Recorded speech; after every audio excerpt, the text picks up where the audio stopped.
Good afternoon, everybody. I'm Dwayne Fuller with the NABJ Student Projects, and we're sitting here with Mr. Luther Campbell. Hey, how you doing? How's it going? Everything is great, man. I can't complain. So I wanted to jump into, how did you transition from being Uncle Luke that we know to Luther Campbell now? Oh, it's always been a two-headed monster. You know, it's Uncle Luke on the weekends when I perform. You know, and when I'm going to the studio, I'm Uncle Luke, and when I'm Luther Campbell, is when I'm running the record company. You know, it's something I talk about in my book.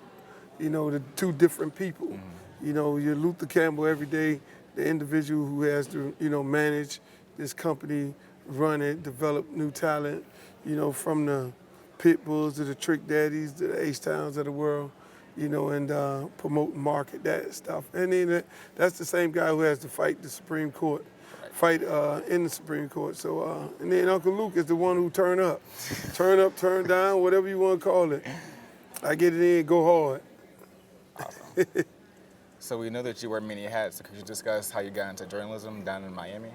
Oh, how I got into journalism in Miami? I just felt that, no disrespect to any other, the black journalists and that work at the newspapers and at the TV stations in Miami.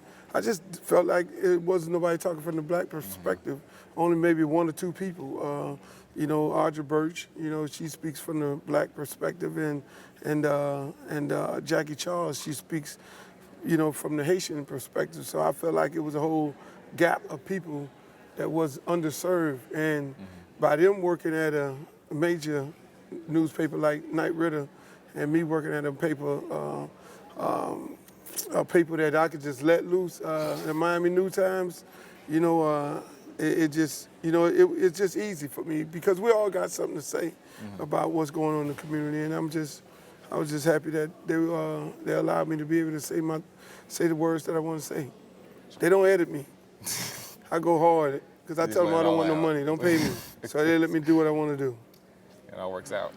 So from your book on the Book of Luke, what can readers expect to find out about you? I mean, what readers can expect, everybody that has read the book to this point and talked to me about it, it's like, I don't know, I didn't know that. Mm-hmm. The book should have been named The Book of Luke. I didn't know that because most people don't know the history of Miami. They don't know that Miami was 40% African American. It was born and raised by, Bahamians who built Miami. Mm-hmm. Most people will go to Miami right now and think Cubans built Miami. Most people don't know that. I went to the Supreme Court fighting for hip-hop. Most people don't know that.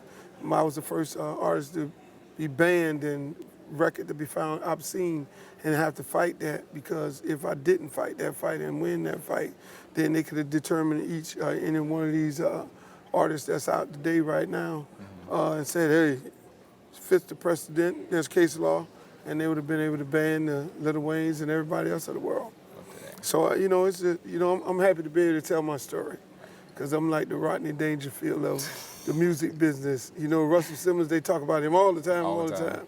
You never hear the Luke story of how I created the Southern hip hop. They always look at me as Miami, but you're talking to the guy who created the Southern hip hop, as well as that parental advisory sticker. So during the writing process, I guess, what was the best part and the worst part about it? The best part about it, was to be able to finally tell the story. Mm-hmm. The worst part about it was a lot of stuff had to be left out, because if you know anything about my life story, I could have did a whole book on censorship, going to the Supreme Court. I could have did a whole book up on my trials and tribulations, ups and downs and the things I went through.